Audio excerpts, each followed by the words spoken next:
স্বাগতম সকলকে আমাদের আজকের এই ক্লাসটিতে। এই অঙ্কটি চাকরির পরীক্ষাতে বারবারই এসে থাকে। তো এখানে দেওয়া আছে যে যদি ই সমান সমান 10, জে সমান সমান 20, ও সমান সমান 30 এবং টি সমান সমান 40 হয়, তাহলে B plus E plus S plus টি সমান কত? তো এখানে যদি আমরা খেয়াল করি, প্রত্যেকটা লেটারের ক্রম নাম্বার মানে অর্ডার নাম্বার যত, আমরা যদি গুনি ই, এ বি সি ডি ই, ই আছে কিন্তু 5 নাম্বারে, কিন্তু এখানে দেওয়া কত? 10। যে আছে কিন্তু 10 নাম্বারে, আমরা যদি গুনে দেখি A B C D E F G H I J, কিন্তু এখানে কত?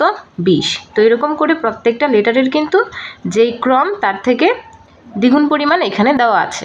তো এখন যদি আমরা বের করি B plus E plus S plus টি সমান কত, তাহলে বির জন্য গুনতে হলে এ বি, বি আছে কত? 2 নাম্বারে, কিন্তু বির জন্য কত আমরা ধরবো?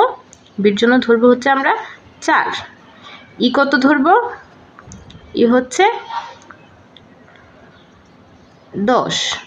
এবার যদি আমরা এস এর জন্য গুনি, এখানে এস কিন্তু টি অক্ষরটির আগে অবস্থান করে, তাহলে টির ক্রম যদি 20 হয়, এস এর ক্রম কত হবে?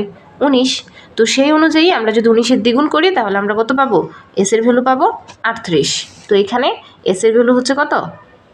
38। আর টির ভ্যালু তো আমাদের কাছে দেওয়াই ছিল 40। তো এখন যদি আমরা B plus E plus S plus টি বের করি, তাহলে বি হচ্ছে 4, ই হচ্ছে 10, এস হচ্ছে 38, আর টি হচ্ছে কত?